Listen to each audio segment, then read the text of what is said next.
So today we're going to be discussing mindfulness of mind, which is the third of the four foundations of mindfulness, and critical, I think, for an ethical approach to the world. Coming up.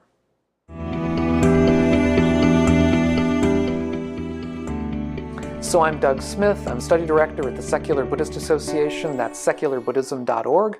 If you're interested in helping to promote a wiser and a kinder and a less stress-filled world, consider subscribing to the channel. So probably nothing is more beneficial to this kind of general approach of pursuing a wiser and a kinder and less stress-filled world than the four foundations of mindfulness. And the third one of these is mindfulness of mind, which is at times sort of overlooked because the other ones tend to be a little bit more famous or well-known, but this is also really important. And to begin with, we should recall the definition of mindfulness, which in this context involves contemplating the mind, contemplating the states of mind with a particular kind of attitude. In particular, an attitude without desires and discontent with regard to the world. Or in other words, without clinging to them, without wanting them to be a certain way, and without pushing them away or being aversive to them. In other words, we're supposed to be in a sort of a state of equanimity in order to be able to look with dispassion, we should say, on these states of our own mind. It's difficult to achieve such a state, but that's critical in the background. It's critical in this sense that we're supposed to be witness to and investigate our own mind and our own mental states without thinking of them as who we are, as who I am, as who you are. Because insofar as you do that, you tend to cling to them, and when you cling to them, you tend not to be as objective about what they really present to you. And in this context, the Buddha talks about four what we might call ordinary states of mind, and four what we might call higher states of mind. And let's look at the four ordinary states of mind that he talks about first. The first state of mind is whether we are desirous or not. Or the second one would be whether we're angry or not. And desirous in the context of a monastic enterprise would be sexual desire, to know whether there's sexual desire arising within us.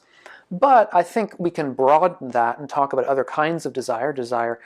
Sexual desire is also important to witness within ourselves, of course, because if we know that it's there, that'll give us more of a way to understand our own behavior, potential behavior.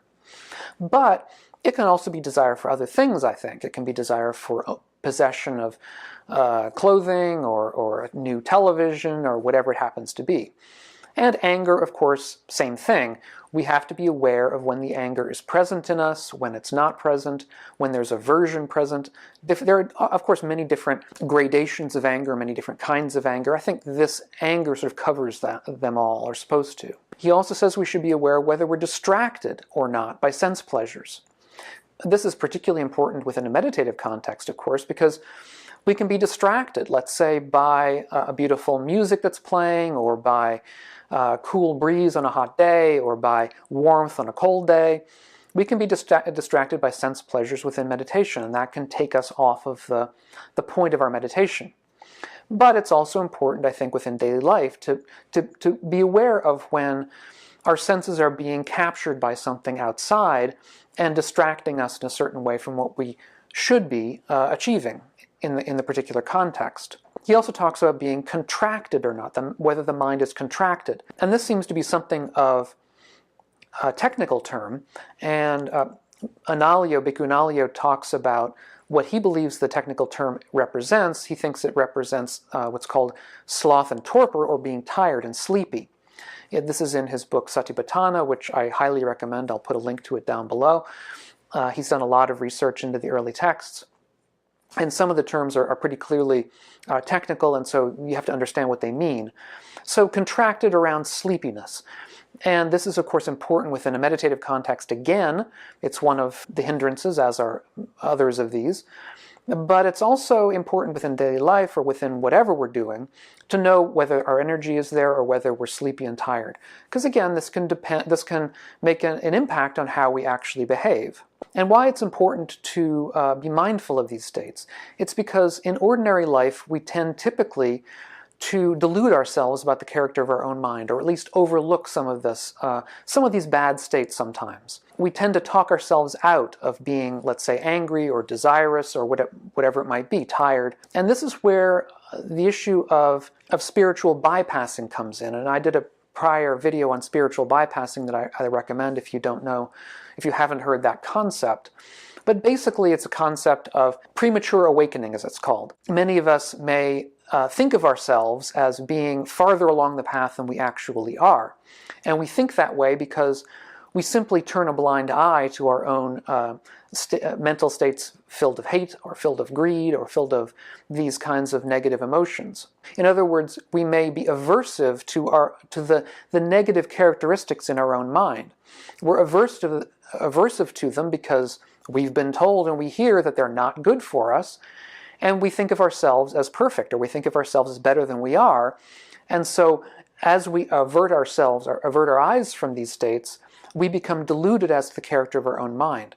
So it's very important within the context of mindfulness of mind, or mindfulness of these kinds of mental states, that we make ourselves aware as best we can, to try to be as objective as possible, which is why it's important to come to this kind of meditation without any kind of clinging, without any kind of identification, just looking at the mind in an objective sense. There's also an ethical aim here too, because the negative states of mind tend to produce less ethical outcomes or more unskillful outcomes than the better ones do.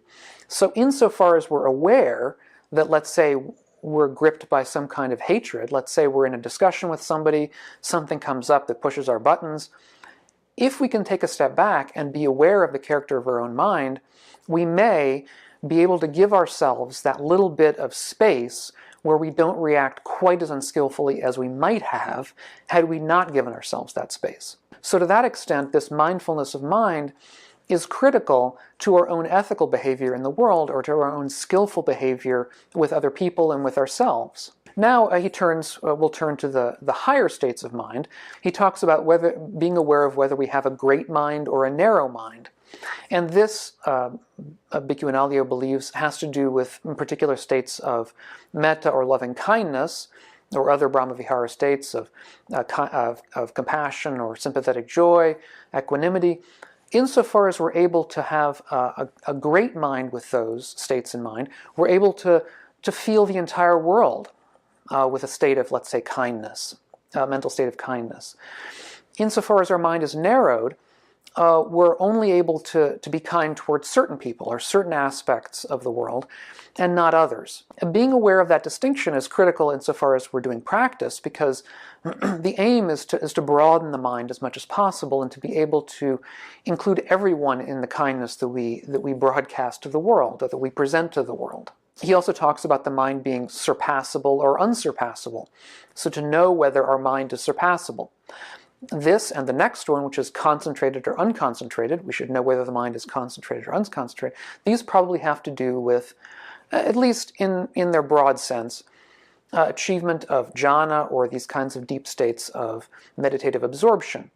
And there's a gradation of them. There's 4 of them in particular. And so if we know that the mind is surpassable, that's to know that we're in a state of absorption, but that there's another one that's higher, that we could achieve more. And of course, concentration, same thing. To know that we're not concentrated is to know that we have work to do to concentrate the mind if we want to become absorbed, or if we want to really do the work of really detailed mindfulness work as well. I mean, the mindfulness depends upon a concentrated mind. And if we are scatterbrained, as I know I am a lot of the time, it's harder to be mindful. And at least if we can be aware that we're scatterbrained, that's a start, right? So that is, even if we are in a period of mindfulness meditation and our mind is just flitting from one thing to another, and we don't feel like we're achieving anything, at least if we're aware of the fact that the mind is unconcentrated, we're doing a kind of mindfulness training. And finally, he talks about being liberated or unliberated. So we should be aware if the mind is liberated or not. Now, of course, I imagine that most of you out there, you in particular watching this thing, are probably going to say, well, I'm never going to achieve that one end of that. I'm always going to be in the unliberated state. And that may be. Nevertheless, important not to delude ourselves about the state of our own mind, and to be aware that we're not liberated. So, that will For one thing, we'll say, look, I mean, there's a reason to, let's say, guard the sense doors. I'm not liberated, so I'm not going to put myself into certain situations where I might behave in an unskillful way. Or at least I'm going to do so with the awareness in mind that this could lead to unskillful behavior on my part, and so I should be careful and be self-compassionate. So the aim here, I think, with these higher states of mind, the awareness of these higher states of mind, is to locate ourselves in our practice along the path. It's not simply to, in the first group it was more an ethical issue of behavior in the world. In the second it's more, I think, path-directed, to sort of say, okay, where am I along this path? How am I doing with my practice? Am I concentrated? Am I not? Am I in surpassable mental states or not? And so on. And this is rather similar to the notion of the worldly and unworldly pleasant feelings and negative feelings, unpleasant feelings that I talked about in the prior lecture on mindfulness of feelings. Again, with the other worldly ones, we're after certain kinds of feelings associated with the path. And finally, we come to the refrain, which is really, in some ways, the most critical part of this, because the refrain really refers to the insight part. In all of these kinds of, when we're doing mindfulness of any of these kinds of states, we should be aware of the states arising and it's passing, and it's arising and passing. And we should do that in a way so that we don't cling to it, so that we don't start thinking of it as mine, as who I am, as something permanent. Because all of these states, whether they are the ordinary ones or the extraordinary ones, all of them are simply states of mind that will arise and pass. And insofar as we think of, let's say, a state of jhana, of absorption, as something that's who I really am, we're, I think, going beyond the evidence. And we're liable to get ourselves into trouble, into sort of clinging and identification with states that arise and pass. And as we become more aware of the temporary character of these states, we become less involved with them in a sense of identification, and as a result, we become closer to a kind of deeper insight. So if this kind of discussion is interesting to you, I would suggest check out my new Patreon page. I've just put it up, a place where we can come together and have a more in-depth discussion.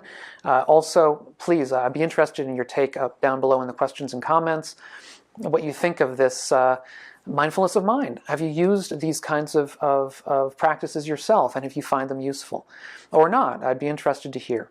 So thanks so much for watching, and we will catch you on the next video. Bye-bye.